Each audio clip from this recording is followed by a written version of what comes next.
kami mengajukan diri, kami mengajukan dengan menyatakan ini gagasan kami, ini rekam jejak kami, ini karya kami, dan biarkan rakyat tanpa dipengaruhi, tanpa ada tangan negara yang terlibat, negara netral, negara mengambil sikap di atas semuanya, dan percayakan rakyat bahwa rakyat akan menitipkan kewenangan itu pada mereka-mereka yang memiliki rekam jejak yang benar, rekam karya yang benar, dan rekam gagasan yang baik.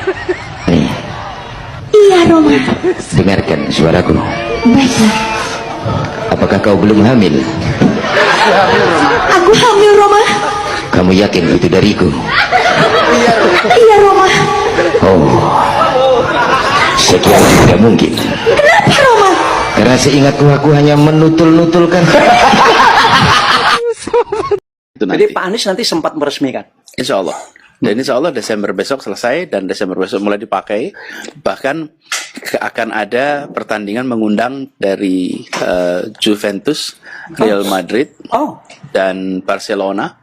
Itu U20 mereka akan datang untuk semua ke sini. itu? Ya, soft launchingnya pertengahan Desember besok. Dan Loh, kapan itu diundangnya? pertengahan bulan depan, sebulan lagi. Depan. Ya, padahal nanti saya undang. Beneran. Oh, biarpun itunya belum Kanan kirinya kan, jadi stadionnya kan sudah. Yang belum adalah landscape kanan kiri, kemudian trotoar gitu, itu supportnya. Tapi kalau stadionnya, kursi sudah mulai dipasang sekarang.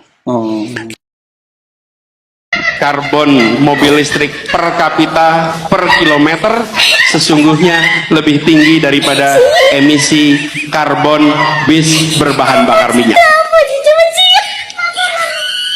Emisi per kilometer per kapita untuk mobil listrik dibandingkan dengan bis berbasis BBM.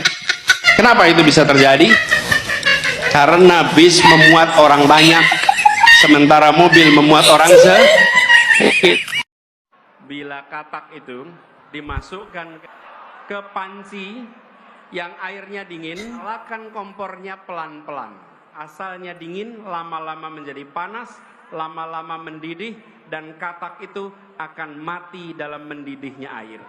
Dia mati mendidih. Bila katak itu dimasukkan ke panci yang airnya dingin, nyalakan kompornya pelan-pelan. Asalnya dingin, lama-lama menjadi panas, lama-lama mendidih, dan katak itu akan mati dalam mendidihnya air. Dia mati mendidih. Saya datang ke banyak tempat tanpa kamera, tanpa media, tanpa ditemani siapa-siapa.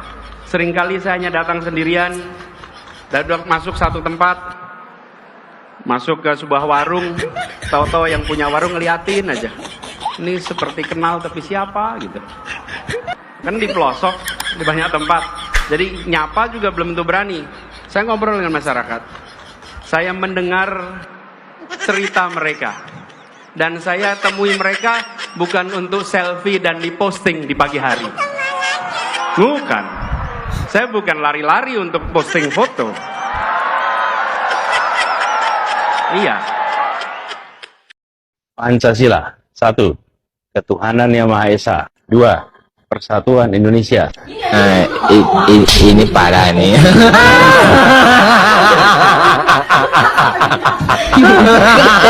Tenang.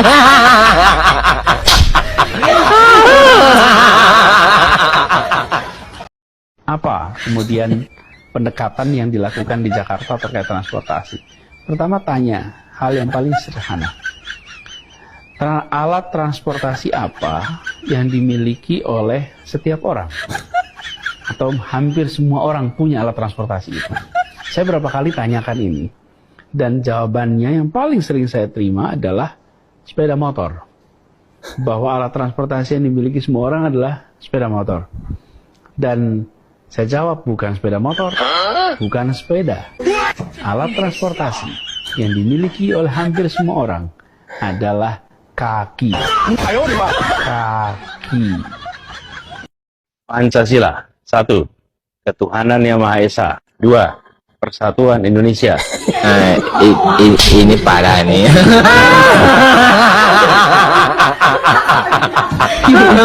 Tenang, tenang.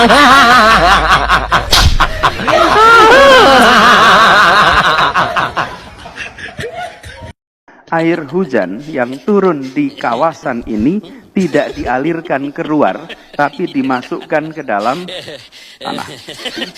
Di mana air-air hujan yang jatuh di kawasan kita, jangan dikirim keluar halaman rumah, tapi siapkan lubang-lubang di dalam rumah, di perkantoran. Kalau ini kita lakukan, maka kita tidak menyumbang air keluar. Jadi kalau ada genangan air, kita harus menjawab pertanyaan sederhana. Apakah rumah kami, apakah kantor kami ikut menyumbang air keluar? Kalau masih ikut, tolong dihilangkan sumbangannya. Yohanes, senggol dong. Yohanes, gak ada yang mencegah kamu tuh mau jadi presiden. Kamu tahu nggak kenapa elektabilitas kamu tuh turun, merosot, nyungsep? Karena kamu tuh terlalu banyak bacot kamu tuh gede, ya, besar pasak daripada tiang. Kalau omonganmu itu nggak bisa dijaga, nggak bisa ditepati, janji-janji busukmu itu, ya, selalu kau ingkari, ya. Katanya aja kamu tuh Islam seiman, ya, tetapi tidak menepati janji-janji politik dengan warga DKI, ya, yang ada di Jakarta itu. Kamu tinggalkan banyak masalah, ya. Kalau ada yang memilih kamu itu pasti hidupnya merana sengsara 5 tahun. Jalan kita tanpa kita sadari dirancang hanya untuk yang punya roda dan pakai motor. Hanya untuk yang punya roda dan pakai motor. Kalau tidak pakai roda dan tidak pakai motor, tidak ada jalannya. Konsekuensinya apa? Gak ada trotoar, tidak ada jalan sepeda. Sederhana sekalian. Siapa yang berhak pakai jalan itu semua. Begitu kita bicara keadilan, langsung jalan jadi lengkap. Yang jalan kaki punya trotoar, yang naik sepeda punya jalurnya, yang naik motor punya jalurnya, dan yang naik kendaraan umum ada jalur. Itulah complete street. Allah, jalan-jalan tol yang sekarang sudah dibangun secara amat baik oleh pemerintahan hari ini, kedepannya nantinya dipenuhi oleh kendaraan-kendaraan umum berbasis dengan listrik ke depan. Kendaraan-kendaraan logistik berbasis listrik, bukan pribadi, tapi kendaraan umum. Dan kita tahu, begitu bicara kendaraan logistik, kendaraan umum, pengangkut massal, maka dia bukan hanya memindahkan badan, bukan hanya memindahkan barang, dia sebetulnya adalah alat untuk membangun perasaan kesetaraan, alat membangun perasaan persatuan. Saya datang ke banyak tempat tanpa kamera, tanpa media, tanpa ditemani siapa-siapa. Seringkali saya hanya datang sendirian, dan masuk satu tempat, masuk ke sebuah warung, tahu-tahu yang punya warung ngeliatin aja. Ini seperti kenal tapi siapa gitu. Kan di pelosok, di banyak tempat. Jadi nyapa juga belum tentu berani. Saya ngobrol dengan masyarakat. Saya mendengar cerita mereka. Dan saya temui mereka bukan untuk selfie dan diposting di pagi hari. Bukan. Saya bukan lari-lari untuk posting foto. Iya. Seandainya itu terkabul, Mas Adis mau bangun apa dulu? Mau apa? Mau bangun apa dulu dalam Indonesia Bangkit? Oh, ya. Terima kasih Bang Karni, teman-teman panelis, Bapak Ibu sekalian saya hormati. Jadi begini, kalau pertanyaannya itu terkait Indonesia Bangkit, saya rasa memang krusial. Apalagi kita di Jakarta ini kontribusi 18% dari perekonomian. Tapi sebelum kita bicara tentang perekonomian, ya, apa itu krisis? Krisis adalah perubahan yang dipercepat.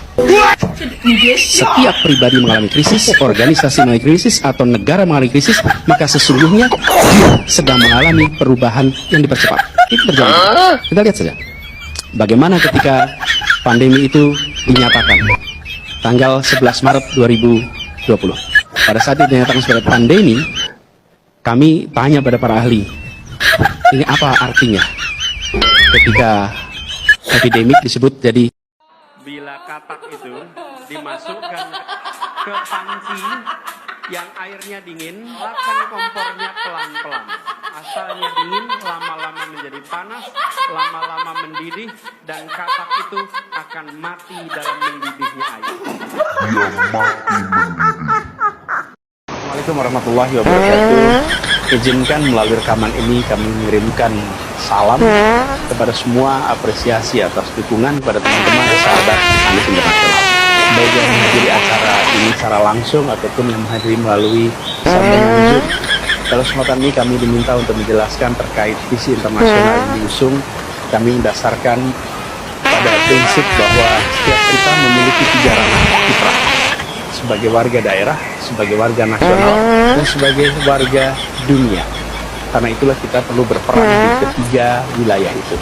Dan ketika kita berbicara tentang hubungan internasional terkait dengan hubungan kita dengan berbagai negara, maka cara pandangnya bukan sekedar transaksional soal untung dan rugi, bukan hanya tentang perdagangan, bukan hanya tentang kegiatan investasi dan berapa banyak uang yang masuk dan keluar, tetapi ini adalah tentang bagaimana kita berperan ikut menjaga perdamaian, ikut menghadirkan stabilitas baik di kawasan Asia Tenggara, kawasan Asia, apalagi kawasan dunia.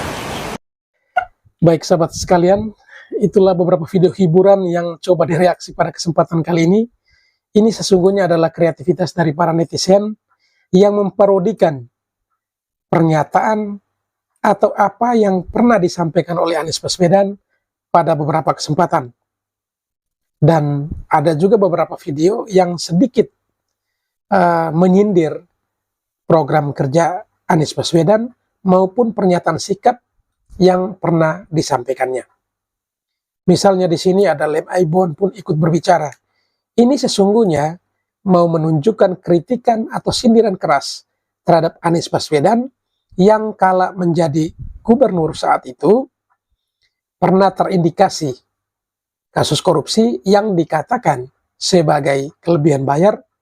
Salah satu item barang yang dibelanjakan adalah lem Aibon.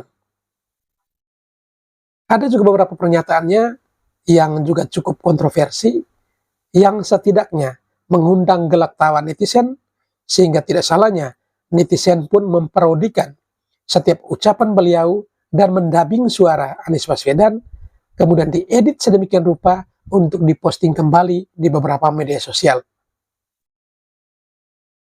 Namanya seorang tokoh, tentunya setiap quote-nya, ya, setiap pernyataan atau quote-nya itu pasti akan diviral dan dibuat sebagai ya kata-kata motivasi. Namun lain cerita dengan Anies Baswedan. Pernyataannya menjadi quote yang jenaka, yang lucu, yang mengundang kreativitas netizen untuk mengedit sedemikian rupa. Dan itulah salah satu bagian dari kelebihan Anies yang selalu ditonjolkan adalah soal rekam jejak. Dan rekam jejak digital ini akan senantiasa tersimpan rapi sampai kapanpun. Dan bahkan ketika anak cucu kita nanti akan ada cerita bahwa dulu pernah Indonesia memiliki seorang calon presiden yang cukup lucu, yang banyak quote-quote lucunya, yang banyak atau sering kali diparodikan oleh para netizen.